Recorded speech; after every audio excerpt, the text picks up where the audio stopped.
Welcome to today's Explainer. We're looking at a deeply fascinating and honestly a completely misunderstood topic. We're going to unpack the quiet, almost invisible ways a person can just slowly disappear inside a relationship.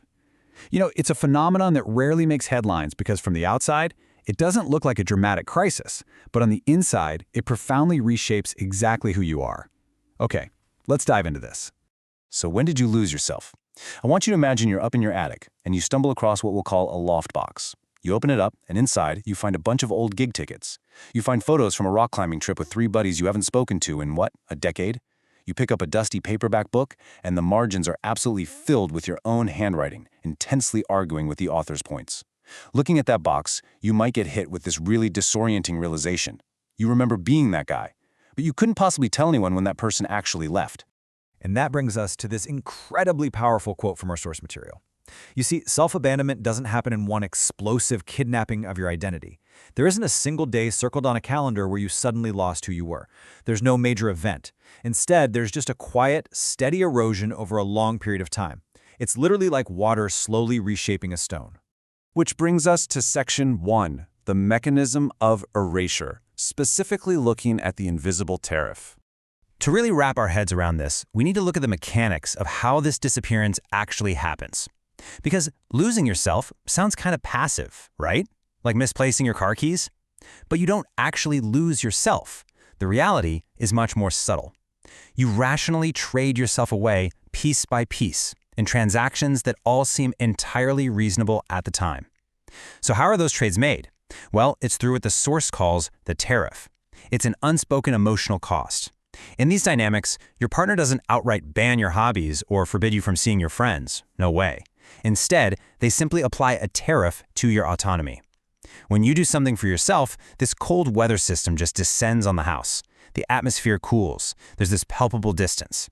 Suddenly, maintaining your independence just becomes way too emotionally exhausting. And this brilliantly illustrates how that tariff plays out in real time. Let's say you have a standing monthly curry night with your friends, but every single time you go, you end up paying a 3-day emotional tariff at home, just absolute coldness and tension. Eventually, you do the math. The monthly night out drops to quarterly. Then it becomes annual, and before you know it, you're just sending those guys a Christmas card. The crazy part? Nobody forced you to stop going. The dynamics simply priced your autonomy so high that you rationally declined to purchase it. Avoiding the emotional tariff just felt easier. And right here is the ultimate trap. The self goes down agreeing. You don't feel like you're surrendering. You tell yourself what we call a laundering story. You'll say things like, "Oh, I've just grown out of the lads thing," or "Honestly, I'd rather just be at home." Giving up your autonomy actually feels like you are maturely choosing the relationship. You are the one supplying the narrative that launders your own erosion. So let's move into Section 2, what actually goes missing, and break down the 4 tiers of this loss. Because this erasure goes far, far deeper than just a few skipped football games or lost friendships. It is a comprehensive dismantling of the self, and it happens in 4 distinct steps, moving from the highly visible to the deeply invisible. Step 1 is people and pursuits. That's the obvious stuff, the friends, the hobbies. But step 2, that's where it gets really insidious, preferences and opinions. You literally stop having favorites. If someone asks where you want to eat, you just say, wherever is easy. Because having a preference is a liability that might invite that bad weather system. The preference-generating muscle in your brain quietly just shuts down. Which leads us straight into Step 3, the profound, inside-out loss of your inner life. This quote hits the nail on the head. Your internal monologue is no longer yours. You catch yourself rehearsing justifications for things you haven't even done yet, right?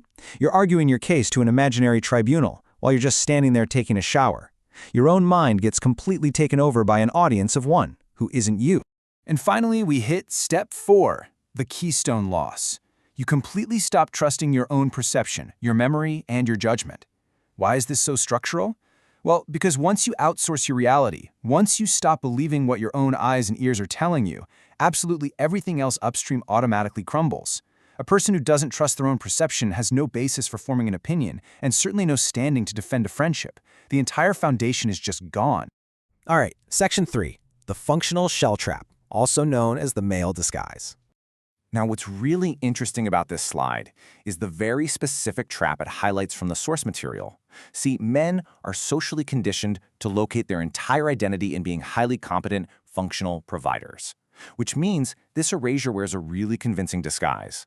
Look at the stark contrast here. On the outside, you've been promoted twice. You're out there coaching the kids' soccer teams. The mortgage is paid early. It is completely green across the board. But the internal reality? It's a crushing emptiness. Everything just feels gray. What used to be fun now just feels like admin work. This means you can be a fully operational monument to a missing person. I really want that to sink in for a second. The roles are all fully staffed, but the actual person inside has left the building. And because men generally lack the cultural vocabulary to sit down and say, hey, my self is being erased, this cognitive dissonance gets dangerously misdiagnosed. It gets written off as just a midlife crisis or standard burnout, simply because that external shell is still performing brilliantly. Okay, let's shift gears to Section 4, Reversing the Erosion. This is all about reclamation under occupation. So the crucial point is there is incredible hope here. No matter how much time has passed, this erasure is not a one-way valve. The self isn't a finite substance that just drains away forever. It's a suppressed function, and suppressed functions can absolutely be restarted. But here's the catch. Standard advice like just go rediscover yourself completely fails here because you are still living inside the relationship. If you suddenly take up a massive, highly visible hobby, you'll just get hit with an unpayable tariff. So instead, you have to use a strategy the source calls reclamation under occupation. It's a specific, under-the-radar playbook for rebuilding your identity practically and quietly right there inside the house. The source outlines this incredibly practical 5-step playbook to reverse the erosion and start taking back territory. We're going to look at starting below visibility, reestablishing a mirror, reclaiming a territory, auditing your narration, and getting professional support. Let's break these down one by one. Move 1. You absolutely must start below the visibility line. The very first steps you take have to be completely invisible to the dynamic, so they cannot be taxed. What does that actually look like? It means actively, deliberately choosing the music you listen to on your own headphones. It means reading a book in your favorite genre for just 20 minutes. It means privately logging your actual preferences and opinions in a journal. You are actively rebuilding your inner life in secret, where no tariff can possibly reach it. Let's move to the next steps and see how this builds. Move 2 is finding one low-stakes mirror. Just find one old friend, maybe someone from those climbing photos who remembers the original you. Just reestablish light contact. You need one mirror in the world that reflects who you actually are. And then, move 3. You reclaim one visible territory, like that monthly curry night. But here's the trick. You decide in advance that you are going to prepay the tariff. The cold front is going to come at home. That's fine. Let it come. Accept it, but do not negotiate your attendance. You are literally buying yourself back. Now, moves 4 and 5 are all about securing your progress. You have to audit your own laundering narration. Cross-examine those stories you've been telling yourself. Did you really grow out of that hobby, or was it just priced out by the emotional tariff? Be totally honest with yourself. And finally, seek out a specialized professional. Find uncolonized support. The source highly recommends specialized groups like the Mankind Initiative or the Men's Advice Line, basically people who understand exactly what this invisible erasure looks like. And that brings our narrative full circle right back to where we started with that loft box. I absolutely love this framing from the source. You are not trying to perfectly recreate the person you were a decade ago. You're not restoring a museum piece. You are simply resuming an interrupted person. Think back to that old annotated paperback you found in the box. Reclaiming yourself doesn't mean having the exact same thoughts you did back then. It means picking up that book today and writing new notes in the margins. It's the same hand, but a different pen. That act alone is the ultimate proof that you are coming back to life. Which leaves us with this final, provocative thought to carry with you.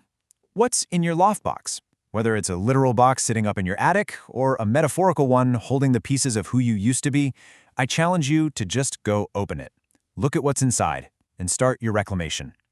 Thank you so much for joining me on this explainer, and as always, keep learning.